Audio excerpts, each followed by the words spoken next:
exercício seguinte é uma homenagem ao meu namorado e à minha cunhada, que são fisioterapeutas, e fala que em uma sessão de fisioterapia, um paciente executa um movimento lateral com a perna, alongando uma fita elástica, como mostrado na figura. Então, a fita está presa ali, a pessoa tem que puxar a perna para cima e voltar.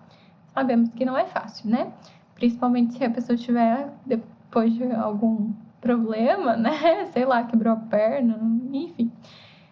A variação da força elástica exercida pela fita sobre a perna do paciente em função da elongação da fita, quer dizer, conforme estica.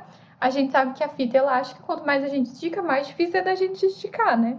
No começo é facinho, porque a gente não esticou quase nada, a força que a gente tem que fazer é pequenininha. Mas quanto maior for a deformação, quanto maior for a elongação, quanto mais a gente esticar, mais difícil fica, mais força a gente precisa fazer para conseguir esticar mais. Então, basicamente, isso é o que está mostrando o gráfico. A gente sabe que isso é uma força elástica, né? Força elástica é medida como Kx, por isso que aumenta proporcionalmente ao x. É isso que está mostrando nesse gráfico. Suponha que a força aplicada pela fita seja sempre perpendicular à superfície da perna do paciente. Então, ok. No deslocamento da posição x, na qual a fita tem elongação 20 centímetros, até a posição y, em que a fita tem elongação 60 centímetros. Então, são as duas situações da figura, né? Quando está bem pertinho a perna e quando ela está lá em cima.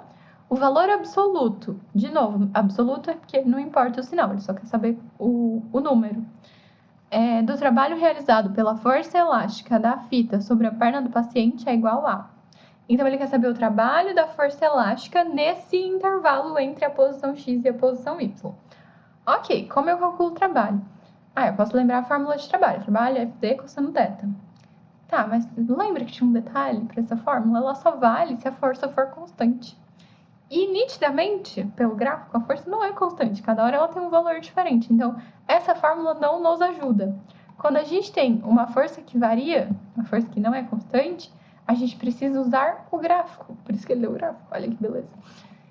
Então, a gente sabe que o trabalho vai ser numericamente igual à área, desde que o nosso gráfico seja de força por deslocamento. E ele é de F por X. Então, perfeito.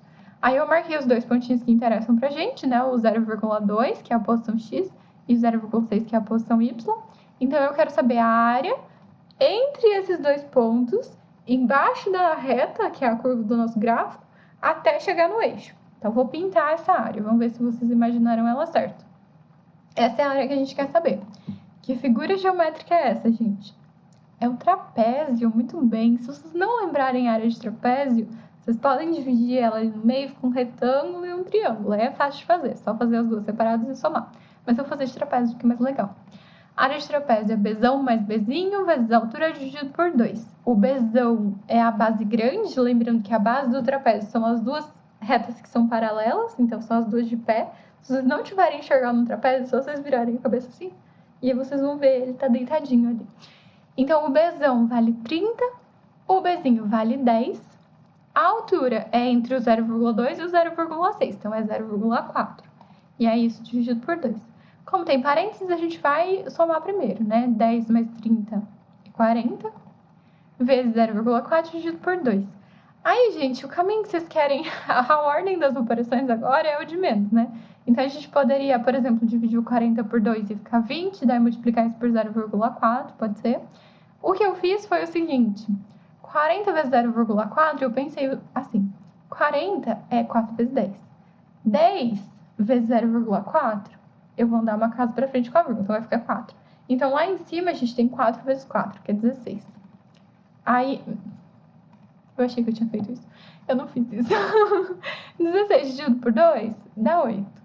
Se a gente fizer do outro jeito, que é o que eu tinha falado a princípio, que eu achei que eu não tinha feito, 40 dividido por 2 é 20. 20 vezes 0,4, eu vou fazer aquele esquema do zero com a vírgula. Então, vai ficar 4 vezes 2, que é 8 também. E trabalho a medida em joule. A ordem, então, vocês viram que dá na mesma. Todos eles vão dar 8, independente do que você fizer a partir daquele ponto, né? O importante é que você tenha somado primeiro por causa dos parênteses. Então, a resposta é a letra C. E é isso.